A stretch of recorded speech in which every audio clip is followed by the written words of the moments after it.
Hello दोस्तों, नमस्कार। कंचलता अवधि गीत में आप सभी दर्शकों का तहे दिल से हार्दिक स्वागत अभिनंदन करती हूँ। मैं आप सभी के बीच में एक हंसी मजाकिया शादी विवाह का पारंपरिक गीत लेके आई हूँ। अगर मेरा वीडियो आप सबको अच्छा लगे तो प्लीज़ आप सब अपना प्यार दुलार आशीर्वाद दीजिए और चैनल को लाइक सब्सक्राइब शेयर कीजिए और कमेंट करके ज़रूर बताइए कि हमारा वीडियो आप सबको कैसा लगा।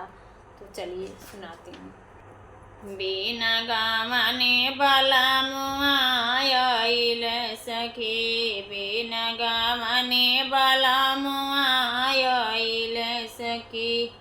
और घर पिछुआर लुकाइल सखी, बिना गावने बाला मुआयल सखी, बिना गावने बाला मुआयल सखी। पापा नाही घर में, मम्मी नाही घर में, पापा नाही घर में, मम्मी नाही घर में। मोर जियरा बहुत डरल सखी, बिना गावने बाला मुआयल सखी, बिना गावने बाला मुआयल सखी।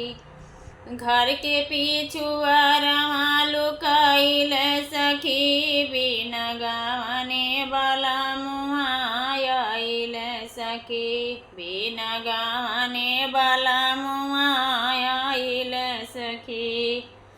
चाचा नाही घर में, चाची नाही घर में, चाचा नाही घर में, चाची नाही घर में। अरे मोर जिया बहुत कुलायल सखी, बिना गावने बाला मुआयल सखी, बिना गावने बाला मुआयल सखी। घर के पिछुआर लुकाइल सखी, बिना गावने बाला मुआयल सखी, बिना गावने बाला मुआयल सखी। भैया नाही घर में, भाभी नाही घर में, भैया नाही घर में, भाभी नाही घर में। मोर जियरा बहुत घबराइल सखी, बिना गावने बाला मुआयल सखी, बिना गावने बाला मुआयल सखी।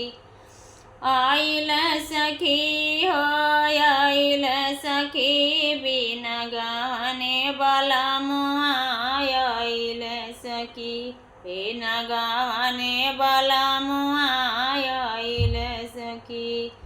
घरवा के पीछे लुकाइल सखी, बिना गावने बाला मुआयल सखी, बिना गावने बाला मुआयल सखी।